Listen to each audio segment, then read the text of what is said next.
അശ്വതി, ഇവിടെ ആരുമില്ലേ? എന്താ എവിടെയാണ് നിന്റെ കെട്ടിയോണ്ട് വന്നാ? ആരാ മോളെ? ആ അളിയനോ? അല്ല പുളിയെ. ആളാകെ ചൂടിലാണല്ലോ. അളിയൻ ഇങ്ങോട്ട് ഇരിക്കേ. ഞാൻ ഇരിക്കാൻ വന്നല്ലോ. എടി, മക്കളെ ഉണ്ടാക്കി വിട്ടാ പോരാ, നേരെ ചൊവ്വേ വളർത്താനും പഠിക്കണമെന്ന് നിന്റെ ഭർത്താവിനോടൊന്ന് പറഞ്ഞു മനസ്സിലാക്ക്.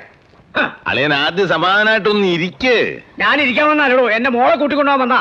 മോളെ, നിന്റെ അമ്മായിക്ക് ഇളെ നിയന്ത്രിക്കാൻ പറ്റിയില്ല, സ്വന്തം ഭർത്താവിനെ നിനക്കും നിയന്ത്രിച്ചു നിർത്താൻ പറ്റില്ല എന്ന് വെച്ചാൽ എങ്ങനെയാ? ഭാരതി, നിന്റെ ചേട്ടനോടൊന്ന് ഇരിക്കാൻ പറ ആദ്യം. താൻ എന്നെ എങ്ങനെ ഇരുത്തണ്ടോ? ഇരുന്നിടത്തോളം മതിയായി എനിക്ക്. അളിയൻ എന്താ പറയണേ? സ്വന്തത്തിലുള്ള ബന്ധുത്വം വേണ്ടെന്ന് ഞാൻ പലവട്ടം പറഞ്ഞതാ. ഇപ്പൊ എന്തായി? എന്താണെന്ന് വെച്ചാ തെളിച്ച് പറയണ്ട അളിയാ. പറയാൻ വിഷമമുണ്ട്. കണ്ണിക്കണ്ട നാടകക്കാരികളെയും കൂട്ടി സ്വന്തം മകളുടെ ഭർത്താവ് ചുറ്റടിക്കണമെന്ന് പറഞ്ഞാൽ ഏതച്ഛനാ സഹിക്കാൻ പറ്റുക? അതൊക്കെ അസൂയക്കാര് വെറുതെ പറയുന്ന അളിയാ. അവനൊരു നല്ല റൂട്ടിൽ കയറി അവർക്ക് പിടിക്കുന്നില്ല. കേറിക്കോട്ടെ, ഇഷ്ടമുള്ള റൂട്ടിൽ കയറിക്കോട്ടെ. പക്ഷേ എന്റെ മകളെ നടു റോട്ടിലിട്ട് വട്ടം ചിരിക്കാൻ പറ്റില്ല. ഒരെണ്ണത്തിന് ജീവിതം തൊലച്ചു, ഇനി ഒരെണ്ണത്തെയും കൂടി തൊലിക്കാൻ ഞാൻ സമ്മതിക്കില്ല. ആരുടെ ജീവിതം തൊലച്ച്? അതിപ്പോ ഞാൻ പ്രത്യേകം പറയണോ? എന്റെ കൂടെ പിറന്നോളെ ഇതുവരെ തന്നെ കൊണ്ടൊരു മനസ്സമാധാനം കിട്ടിയിട്ടുണ്ടോ ഇവൾക്ക്? തന്തയാന്നും പറഞ്ഞ് നടന്നാ പോരാ, മക്കളെയൊക്കെ നിർത്തേണ്ടടുത്ത് നിർത്താൻ പഠിക്കണം.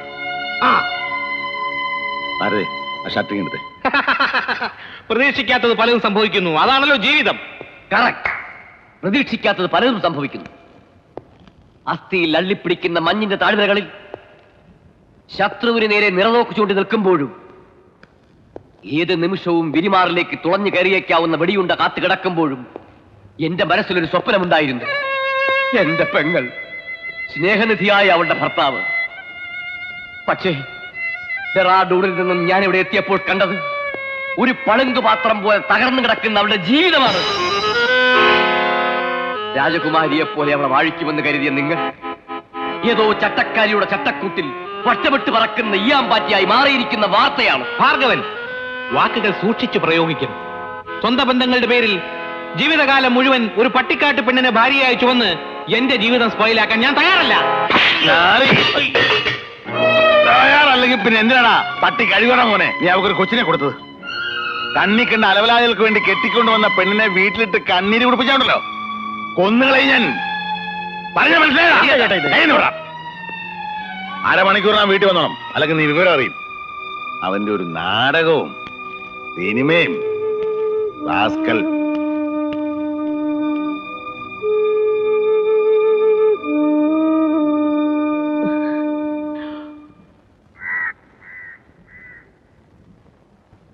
ദേവനിപ്പോ വരും.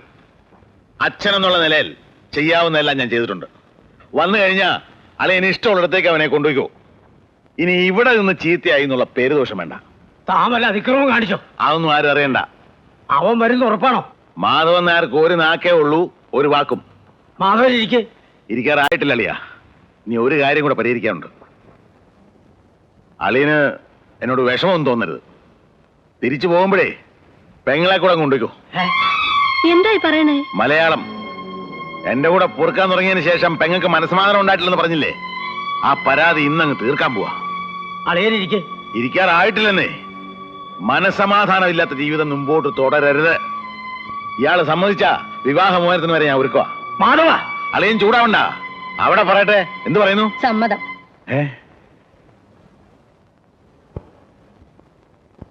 താൻ എന്തായി പറഞ്ഞേ? പച്ച മലയാളം. വിവാഹമോചനം നടത്താൻ എനിക്ക് സമ്മതമാണെന്ന്.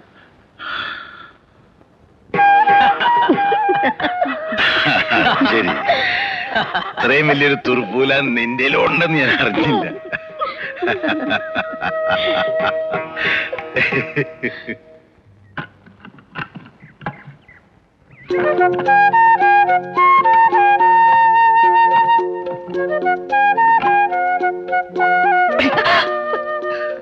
ഇപ്പൊ എങ്ങനെയുണ്ട്?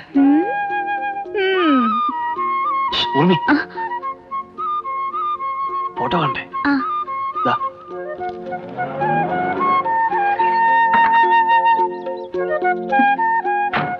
ഇനി എന്നെ പാണ്ടിന്ന് വിളിക്കോ?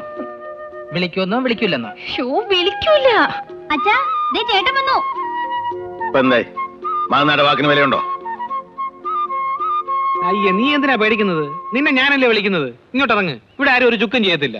അയ്യോ, ആരെങ്കിലും കാണോ എന്റെ ഈശ്വര? ഒന്നിങ്ങോട്ട് പോയേ. വരട്ടരുത്, എനിക്ക് ഈ ലോകത്താരെയും പേടിയില്ല. അയ്യോ, അറിയാം, ഒന്ന് പോയേ. കിണിക്കാതെ പോ.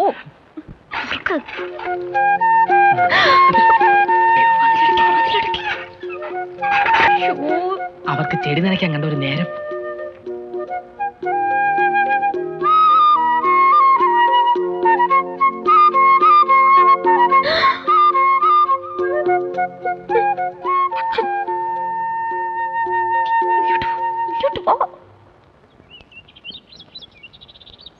കൊച്ചമ്മ, കൊച്ചമ്മ വന്നേ, നീ വന്നേ. എന്നതാടി എന്റെ ഈശോയെ? എന്നാ? അയ്യോ, ദേ കണ്ടോ? പ്രസാദേ, അതെ, പ്രസാദ് തന്നെ. എനിക്കുമുണ്ട് എന്റേതായ ചില പ്രശ്നങ്ങള്. അത്രയും പേരുടെ മുമ്പിൽ വെച്ച് എന്നെ അടിച്ച് നാറ്റിച്ചില്ലേ, അതിന് പകരമായി ഈ അടി. എടാ, ഇനി ഞാൻ എവളുടെ കൂടെയാ താമസിക്കാൻ പോണത്. ആർക്കാ എന്താ ചെയ്യാൻ പറ്റാന്ന് വെച്ചാ ചെയ്തോ.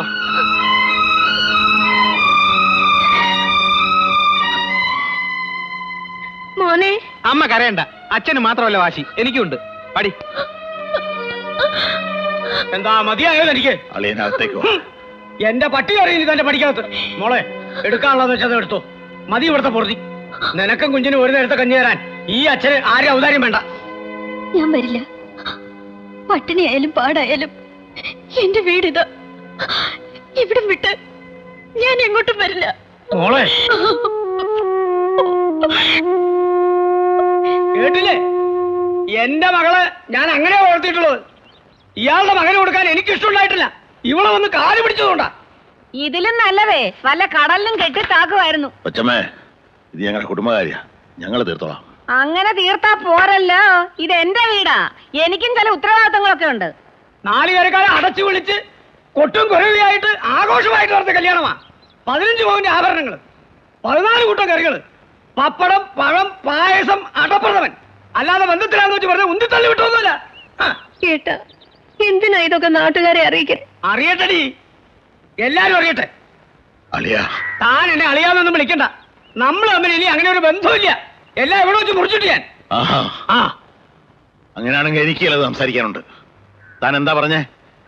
4 കരക്കാരെ അടക്കി വിളിച്ചെന്നോ? അതിനിവിടെ ആകെ 2 കരക്കാരല്ലേ ഉള്ളൂ. അതിൽ തന്നെ അണ്ടനും അടകോടനും എല്ലാം കൂടെ ചേർത്ത് 50 പേരെക്കൊണ്ട് വരുമോ? പിന്നെ സദ്യ? ഈശ്വരനെ ഓർത്ത് വേണ്ട. എന്തിനാടോ സ്വന്തം പലട കുത്തി മണപ്പിക്കുന്നത്?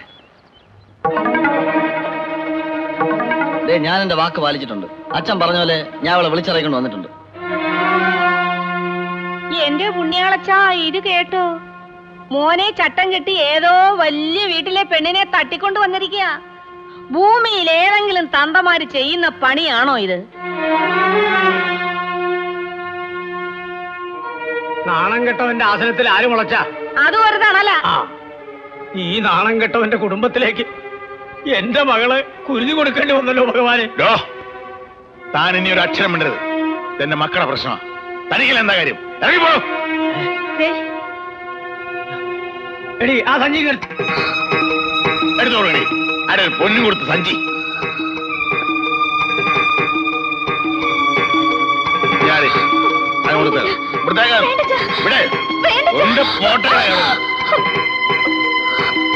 എന്നാ തന്റെ ഒരു സഞ്ചി.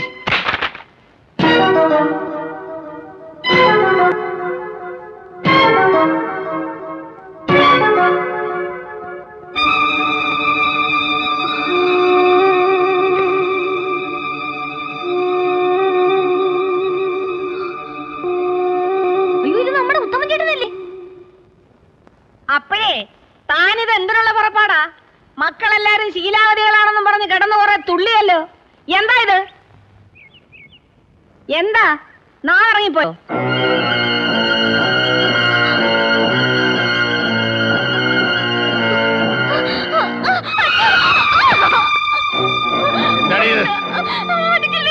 എന്താണെന്ന് ചോദിച്ചേ?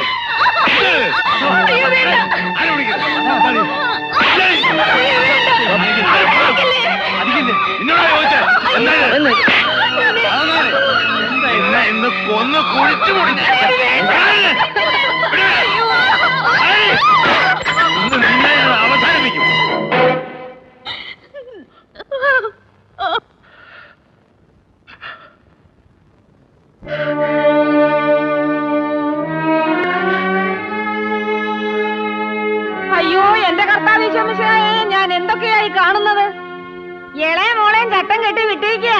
എന്തിന് എന്റെ വീട്ടിന്റെ മുറ്റത്തെ ഗർഭസത്യാഗ്രഹം ഇരിക്കാൻ നാളെ ഉണ്ടോടോ തനിക്ക്? ഒരു പൂമുറ്റത്ത് മാധവൻ നായര്. കൊച്ചമ്മേ, മനസ്സാവാതെ ഞാൻ ഇതൊന്നും അറിഞ്ഞല്ല. മരിച്ചു നിൽക്കുക, ചാച്ചക്കുത്തരുത്. ശവങ്ങളൊന്നും എന്റെ വീട്ടിൽ താമസിക്കാൻ പറ്റത്തില്ല. എടുത്തോണ്ട് ഇറങ്ങി. ഞാൻ ഇറങ്ങിക്കോ. എപ്പോ ഇറങ്ങാമെന്ന്? എത്രയും വേഗം ഞങ്ങൾ ഇറങ്ങിത്തരാം. ഇനി നിങ്ങളെപ്പോലുള്ളവരുടെ അവതാരത്തിന് വേണ്ടി കാത്തിടക്കില്ല. സ്വന്തമായിട്ടൊരു തൊണ്ടും മണ്ണ് വാങ്ങി അതൊരു കൂര വെച്ച് അങ്ങോട്ടേ മാറൂ. വരവാസോലിക്ക് ആദ്യം ക്ഷണിക്കുന്ന നിങ്ങളെ ആയിരിക്കും. ഭാരതി, മക്കളെ വിളിച്ചോണ്ട് കയറുക.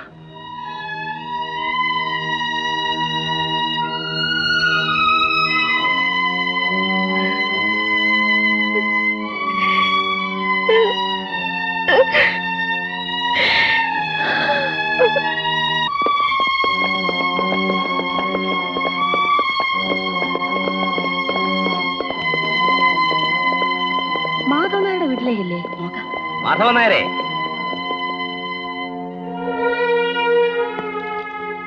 കൊള്ളാവുന്ന വീട്ടിലെ പെമ്പിള്ളേരെ തട്ടിക്കൊണ്ട് പോകാനാണ് പണി അല്ലടാ? ഇവിടെ ആരെയും തട്ടിക്കൊണ്ട് പോന്നിട്ടൊന്നുമില്ല. ദീപേ, എന്താ? ഞാൻ എന്റെ സ്വന്തം ഇഷ്ടത്തോടെ ഇറങ്ങിപ്പോന്നതാ. ഇവർ രണ്ടുപേരും പ്രായപൂർത്തിയായവരാ. തൽക്കാലം ഒരു ചടങ്ങ് എന്നുള്ള നിലയില് വിവാഹം രജിസ്റ്റർ ആക്കിയിട്ടുണ്ട്. വേണമെങ്കിൽ അതിന്റെ സർട്ടിഫിക്കറ്റ് ഹാജരാക്കാം. വേണമെങ്കിൽ പോലീസ് സ്റ്റേഷൻ വെച്ച് ഒന്നുകൂടെ കെട്ടാനും ഞങ്ങൾക്ക് സമ്മതം.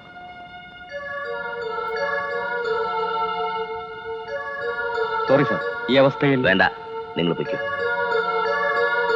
പാപ്പോ പേടിക്കണ്ട, ഇവൻ തെണ്ടി നടക്കാനൊന്നും പോകുന്നില്ല. ഒരു ജോലി കിട്ടിയാ 4 പേരറിയ അന്തസ്സായിട്ട് നിങ്ങളുടെ മോടെ കരുത്തെ താലി കെട്ടുകയും ചെയ്യും. അതുവരെ എന്റെ മോളെ ഞാൻ കൊണ്ടുപോയിക്കോട്ടെ.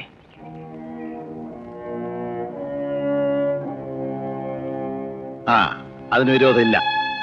പക്ഷെ എന്നിവന് ജോലി കിട്ടുന്നു അന്ന് നാട്ടുകിടപ്പനുസരിച്ച് ഞങ്ങൾ വന്ന് ചോദിക്കും. അപ്പൊ തിരിച്ചു തരണം. തമ്മിൽ അത്ര ഇഷ്ടമായോണ്ടാ. ദീപമോളെ, അല്ല, അതിനിടയ്ക്ക് ഈ അവിഞ്ഞ കള്ളു മുതലാളുടെ കുരുട്ടുബുദ്ധി വല്ലതും കാണിച്ച ഈ നാട്ടിൽ നിയമമുണ്ട്, അത് മറക്കണ്ട. ഇല്ല, മറക്കാൻ പാടില്ലാത്ത ഒന്നും KRC മറക്കാറില്ല. അത് മതി. വാ.